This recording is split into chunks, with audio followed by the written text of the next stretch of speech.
Welcome to Nasdaq TradeTalks, where we meet the top thought leaders and strategists in emerging technologies, digital assets, the regulatory landscape, and capital markets. I'm your host, Jill Malandrino, and joining me on the desk at the Nasdaq market site is Ben Plummer, CEO of Invisible, and Nilesh Patel, Chief Product Officer at WEKA.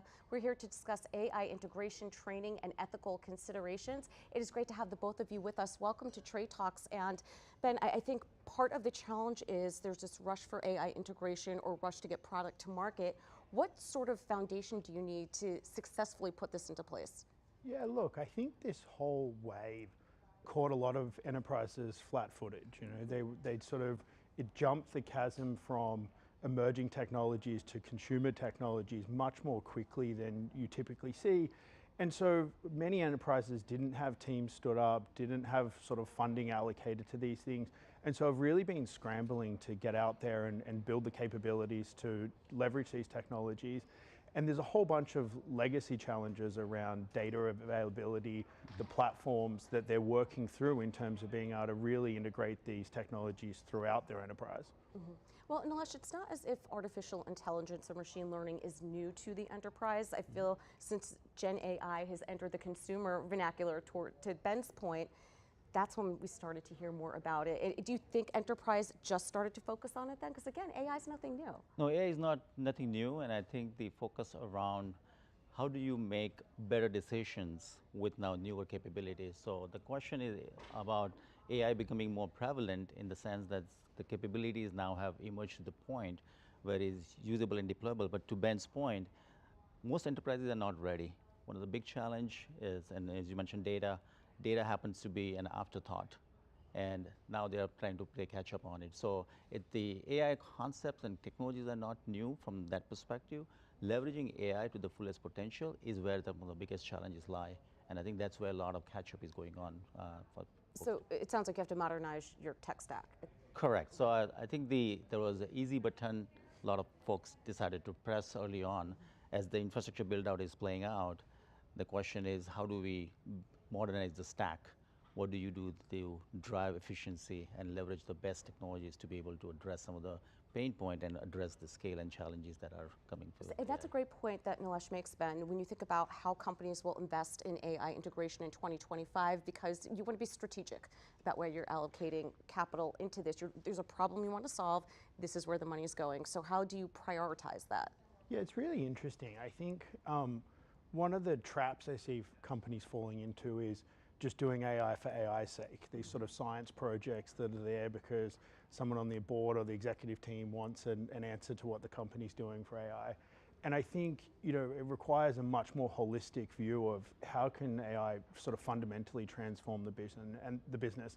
And that's a very top-down thing, but also there's a lot of sort of grassroots adoption and opportunities throughout the enterprise. This is not something that I think is best served from a single sort of top-down strategy centralized in corporate office, that you really want to enable everyone throughout the enterprise. This is not an enterprise IT project. This is a sort of whole company transformation that's really possible here. So it's almost like we all have to become AI natives, right? Correct. Regardless of what your function is in the organization. That's correct. And I think it's an important point of being AI native. Like for WEKA, we are AI native software stack.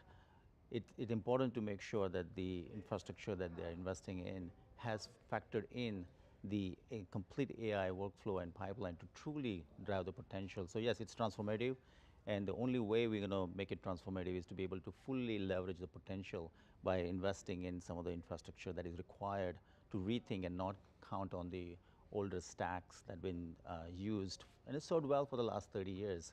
But the AI workflow, and now that it's becoming more mainstream, the capabilities, the software stack, the large language model, there is enough infrastructure that is coming together where you need to rethink your data stack and the application stack to truly drive the value. Well, I mean, by the way, organizations, you know, relatively not too long ago just moved over to the cloud as well. So I mean, those are two big transformative projects. Correct, and I think that's where when you think about AI, you ought to think about the intersection of AI, cloud, and data. And so how do you leverage your data to the fullest potential? In fact, data, I think in one of your episode was talked about AI data is an oxygen for AI. How do you fully utilize the data across your infrastructure? How do you drive efficiently access to all the data is available? You can keep tuning the models with algorithms, but the accuracy of the data is going to rely heavily on what more data you can bring to train those models, whether it's a large language model or small language models, which is more and more we are talking about in the industry.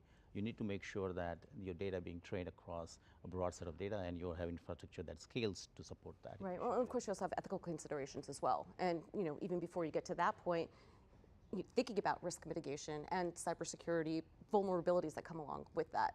Data begets more data. Yeah, exactly right. And I think, look, some of the events over the last few days, I think have been a good wake-up call and reminder on just how dependent we've become on technologies. And I think as these technologies become more advanced and are more difficult to understand, the sort of problem solving for how they go wrong becomes even much more complicated. They're sort of not as explicable, they're not as understandable, and that presents a whole new range of challenges that most organizations have not built the capabilities to deal with. And so I think we're just at the sort of early starts of companies starting to think about that. Certainly those that are developing the technologies have been thinking about it for a while. And the sort of governance and governance aspects of it is way behind how fast the technologies are developing. Yeah, and I think that's a concern because it can be very subjective in terms of what you think is ethical versus what I think is ethical. What is it, garbage in, garbage out at the end of the day? Correct. Right, so the responsible use of it, and then even as the frontline as employees, how we are interacting with it and making sure that data that should not be going out there is not being exposed. Correct. So I think along with the security issues, which are prevalent for the last 30 years since the tech has been used in the IT industries, but the quality of data about ensuring that sensitive information is not floating. So how do you drive and pre-process while AI algorithms and AI models are data hungry, you also want to make sure that the right type of data is being fed into those models. You talk about hallucination of those models. So how do you get the quality of data and quality of the outcome trained in a fastest possible way? And then the other ethical, which is a issue which is more of a global issue, right. environmental issue around power consumption of this enterprise IT AI investments and what is driving. So that's the other question, whether it's, as you pointed out, ethical question could be subjective, but the fact that there is a tremendous energy drain because of this AI infrastructure, I think that's another issue that needs to be thought about in the context of ethical. And making sure these technologies are so transformative and powerful, making sure they're sort of broadly available and they're not concentrated in particular economies or particular countries, that they sort of have a broad base of benefit, I think is really important. And obviously lots of geopolitical considerations around where these technologies are being developed, where they're available to use. And so I think we're going to continue to see sort of nation states continuing to support and enable their own localized models of these technologies and not allow one country or economy to have a monopoly on them. That's part of the challenge too, because you're dealing with multiple jurisdictions where there isn't a cohesive framework that is available. So how do we standardize this? I mean, is there a way to actually standardize it? I'm not quite sure. I think it would be great to see many of the leading companies sort of step up and start to take sort of responsibility for self-organizing. I think they certainly have the opportunity to mobilize more quickly than global governments are going to be able. I don't think it's probably acceptable to leave them on their own, that I think you're going to need some sort of partnership between global governments and these leading organizations to really set an overall framework for them to operate with. And then I think within that, you're still going to have different organizations are going to define safety in particular ways. They're going to prioritize certain aspects of safety over others. And that might be okay as long as it's within a broader framework that we've all agreed upon in terms of how these technologies should be deployed and used. Yeah. Well, yeah, no, just to add to the point Ben made, there is a ethical usage of that outcome or technology of AI, but then there is a geopolitical challenge around how do you access the data across the globe. We are operating in a global economies nowadays. And in fact, for WEKA, we have experience in dealing with multinational deployments for various companies and how they manage data. So there are ways to solve the problem at the data layer to be able to make sure that we are allowing global access, but a secure access with some level of governance and control that are agreed upon by the governments or the occupier of the data. And how do we manage that in a consistent regulatory governance way to ensure that both quality, security, and the access is managed? It's so interesting. I mean, if you look at the EU Data Services Act or the AI Act, they fundamentally approach data and privacy very differently than we do in the US. So I don't think we'll ever see, a cohesive or, a framework that mimics each other because of those fundamental differences. So I do agree with Ben there, where it's going to have to be, a corporate and government partnership.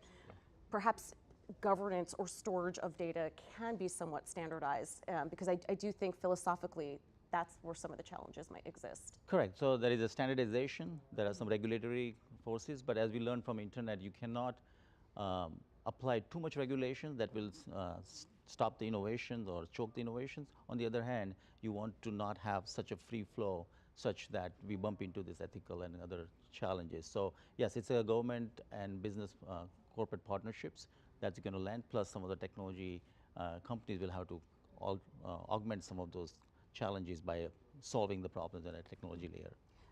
Ben, do we have the talent skills to move into this next generation of AI? Okay, I think the short answer there is no. That if you look across the appetite for taking and deploying these technologies within the enterprise, there's a huge gap. And that part of that was how rapidly, these sort of more consumer grade technologies came online. Companies have been building ML models and AI models for a long time, but that was concentrated in a much sort of smaller pockets of the organizations. There was a handful of companies that had the talent and the resources to go after that. And now you've basically got every company in the world is scrambling to figure out how to use these. So I think that's created a huge gap in how to think about these technologies, and it needs to be pervasive. This is not, hire a couple of engineers and expect them to transform the company. It's really your executive team, your leadership team. Everyone needs to sort of be transforming how they're thinking about how an AI native world, what that means for their business. And I think that's sort of a capability that's going to need to develop over time, and that most companies don't have, enough talent in-house to actually do that. And it's why they're going to need to look to partners like Invisible to actually help them on that glide path. So, I'm sorry. I was just going to add to it just a couple of points. So spot on in terms of the knowledge and talent required. There are two categories here. One is leveraging the traditional IT skill set and now integrating tightly with what Ben said to the newer AI ecosystem through APIs and so on. So there's some more advanced learning to be done, but there is a fundamental challenge around data engineering that is becoming a bigger gap. We just talked about data.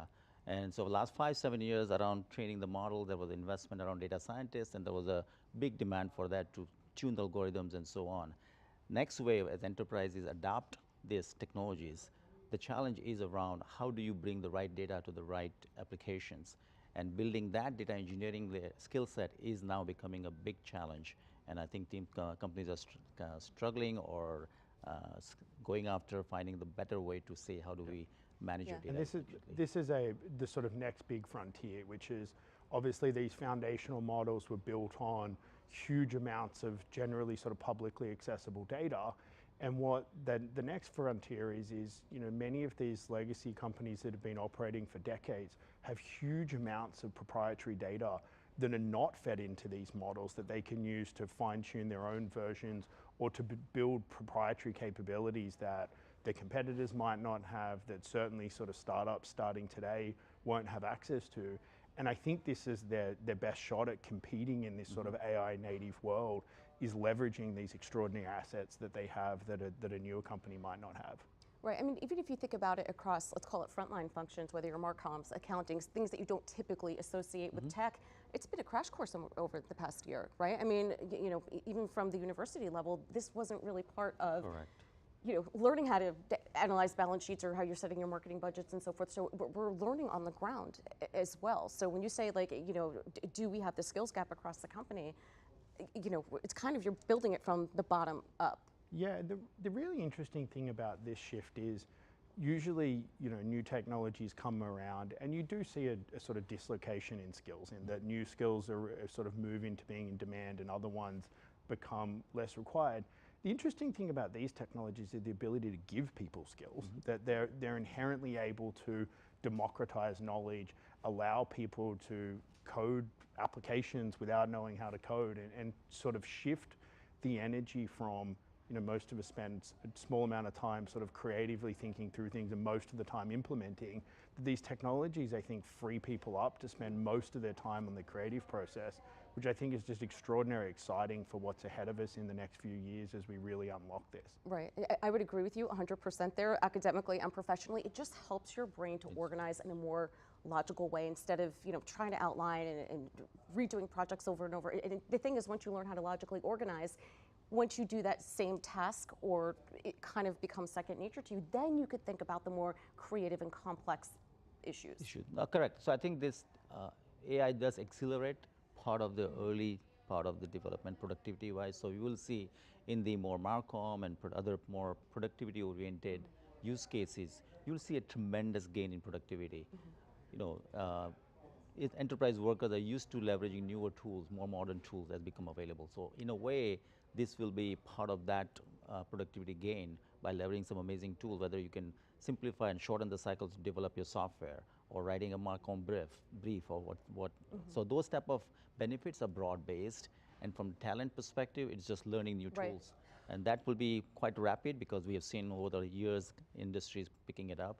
It's the how do you then take it from there and have the enterprise drive a competitive advantage with these capabilities and these new sets of tools that we are. And that is where some of the haves and have-nots and folks that are advancing their AI agendas with more efficient set of stacks and technologies are going to be benefiting a lot. Right, and that's, I'm sorry. I was just going to say, I think that's exactly right. I think you're going to see pretty extreme divergences of outcomes in companies that really get this right and can pivot their businesses and really sort of execute on an AI-first strategy.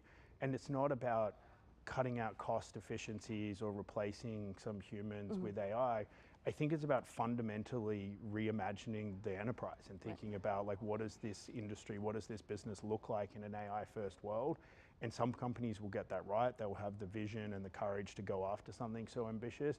And some will sit on the sidelines and wait and see. And I think a lot of those will fall behind and will probably never catch up again. Yeah, well, and that's what's exciting about it, because I think it enhances the creative and editorial role, or how you think about designing a strategy, because you have more time to be able to do that with the operational efficiency.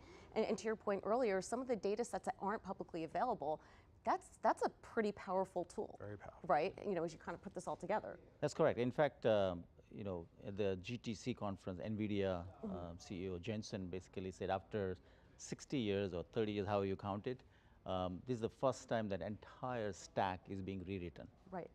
And that drives a tremendous opportunity for folks that are rethinking their entire stack.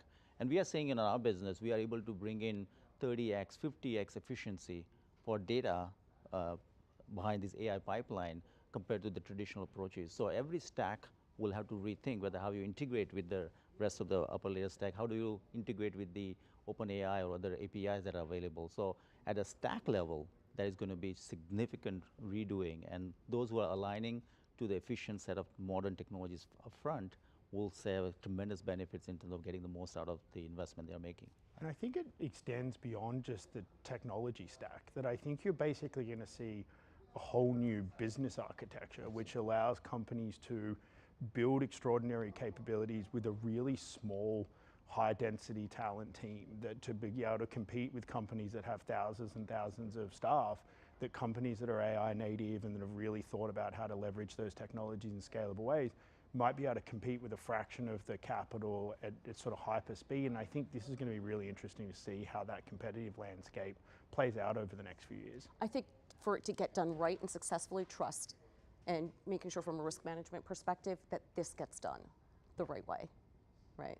Yeah, I think that's right. And I think making sure that we're really deliberate about the human involvement in the development of these technologies, the data that's going into them, the oversight, the evaluation of these technologies, and I think being really thoughtful about how we design humans in the loop in those workflows is a really important part of building that trust and confidence over time.